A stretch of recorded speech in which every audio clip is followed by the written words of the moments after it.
बिल्कुल भी गलत नहीं होगा, लेकिन फिर भी मैं चाहूंगी कि आज इस मंच के माध्यम से इस 34 साल के सफर में जो माइलस्टोन्स आपने अचीव किए उसका जिक्र आप करें। थैंक यू सो मच, आप सबका बहुत धन्यवाद कि भारत 24 ने आज इतना अच्छा कार्यक्रम आयोजित किया। मुझे लगता है नड्डा जी ने ऐसी बहुत सारी बातें बताई जो स्वास्थ्य क्षेत्र में काम करते हुए हम लोगों को भी नहीं पता थी। तो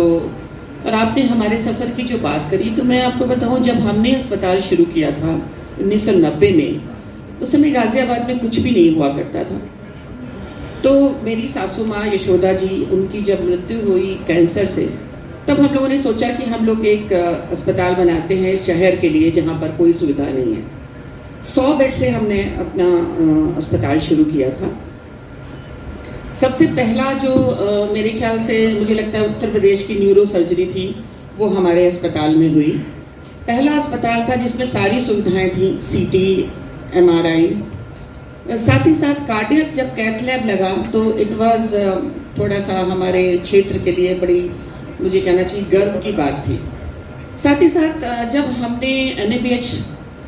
2006 में कौशाम्बी अस्पताल बना, जो पूरी तरह से मैंने देखा, मुझे शुरू से एक मन में तमन्ना थी कि मैं वो सारी चीज़ें करूं जो चिकित्सा के क्षेत्र में बाकी लोग कर रहे हैं, दूसरे देश कर रहे हैं। तो accreditation is a very important for patient safety है, मेरा कोर एरिया भी पेशेंट सेफ्टी है। तो NABH हमारी ज़िंदगी का एक माइलस्टोन साबित हुआ यशोदा अस्पताल के लिए। उसके बाद से हम लगातार आगे जा रहे हैं। अभी आप देखिए 4 महीने के अंदर हम लोग एक अस्पताल शुरू कर रहे हैं जो कि 1200 बेड का है, जिसकी विशेषता ये है कि जब आप उसकी इमरजेंसी में आएंगे तो आपको किसी भी टेस्ट के लिए रेडियोलॉजी में जाने की ज़रूरत नहीं पड़ेगी। CT, MRI, एक्सरे, अल्ट्रासाउंड सब कुछ आपको वहीं मिलेगा। साथ ही साथ हमने एक 12 बेड का ICU भी बनाया है, क्योंकि आपने सुना होगा स्ट्रोक के पेशेंट जो होते हैं वो जब अस्पताल में आते हैं तो उस समय अगर थोड़ा सा भी खराब हुआ तो उनका रिकवरी उतनी अच्छी नहीं होती, तो हमने उनके लिए ICU भी बनाया है। हमने कैंसर की जितनी भी तरह की रेडिएशन थेरेपी अवेलेबल है वो सारी लगाई हैं। तो ये मेरे जीवन का एक सपना था कि हम एक ऐसा अस्पताल बनाएं, तो 1200 बेड का अस्पताल इतनी आधुनिक सुविधाओं के साथ, high tech and latest technology के साथ उत्तर प्रदेश में बनाकर जाना, ये मेरे लिए बहुत खुशी की बात है। और इस अचीवमेंट के लिए आपको बहुत बहुत बधाई और आपकी सोच को सलाम, क्योंकि आप इसे एक नेक्स्ट लेवल तक ले जाना चाहती हैं, और न सिर्फ ले जाना चाहती हैं बल्कि इसके लिए आप लगातार प्रयासरत भी है। डॉक्टर, मुझे लगता है जिस तरह से हमारा देश एक युवाओं से भरा हुआ देश है, लेकिन साथ ही साथ लोगों की आयु भी बढ़ रही है। आपने खुद देखा होगा धीरे धीरे, पहले एक समय था जब हमारे जो महापुरुष थे उनकी मृत्यु बड़ी यंग अवस्था में हो जाया करती थी, बड़े युवा अवस्था में वो चले गए। अब हमारे भी जो पुराने हमारे बुजुर्ग हैं, 70 से ज़्यादा 75 हो रही है आयु। मुझे लगता है थोड़े दिनों में भारत, अभी आज किसी ने कहा भी तो शतायु खबर है, हम 100 साल तक जिएंगे। तो स्वास्थ्य सेवाओं का एक बहुत बड़ा रोल शुरू हो जाता है,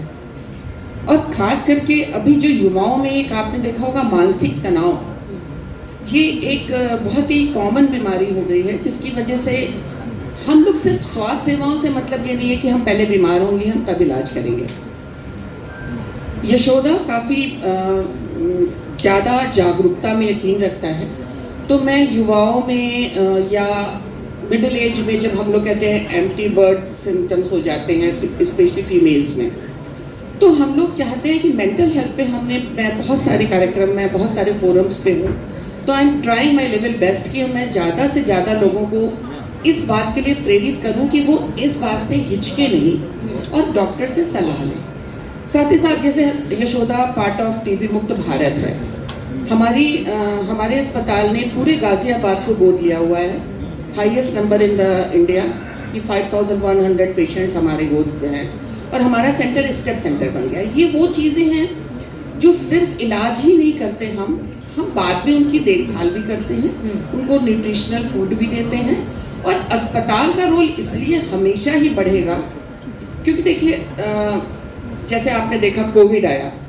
स्वाइन फ्लू आया, ये वो बीमारियां हैं जो हम लोगों ने हमारे माँ बाप, जो इस तरह की इन्फेक्शियस डिजीज आएंगी जब, तो हमारे एक पेशेंट से दूसरे पेशेंट को ना लगे, हमने उसी हिसाब से अपने आईसीयू भी डिज़ाइन किए हैं और सारे रूम्स डिज़ाइन किए हैं ताकि एयर मिक्स ना हो, पेशेंट के बीच में दूरियां रहें। तो मुझे लगता है एक आधुनिक अस्पताल आने वाले समय के लिए बहुत ही इम्पोर्टेंट है, पूरी जनता के लिए, as well as doctors also, because they are also human being, they are also affected by the infections. और सबसे बड़ी बात इम्प्रोवाइज करने, जब हमें पता है कि सामने हमारे क्या क्या दिक्कतें आने वाली हैं, तो क्यों ना हम पहले से ही खुद को उसी के हिसाब से प्रिपेयर करके रखें। डॉक्टर चिराग, जो और बेहतर, देखिए, एक तो आयुष्मान भारत योजना जो आई है कि मैं आपको बताऊं, जब ये योजना नहीं थी तो मेरा बाहर आना जाना बहुत होता है, और जब मैं ऐसे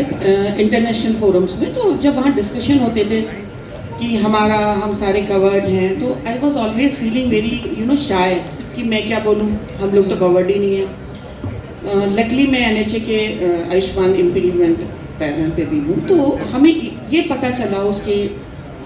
हम इतना अच्छा विज़न है हमारे प्रधानमंत्री जी का कि वो ये चाहते हैं 70% जनता इसके साथ पूरी तरह से जुड़ जाए।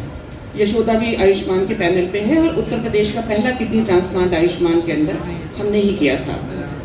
तो मुझे ऐसा लगता है कि आने वाले समय में, जैसे आप पहले देखते होंगे लोग आउट ऑफ पॉकेट एक्सपेंसेस करते थे, अब ज़्यादातर लोग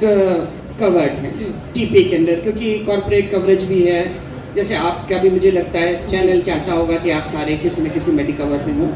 तो ये एक बहुत बड़ा चेंज आएगा जो हिंदुस्तान में पहली बार हो रहा है कि गरीब जनता, क्योंकि मैं आपको बताऊं, यशोदा में बहुत सारे लोगों का हमें निःशुल्क इलाज करना होता था,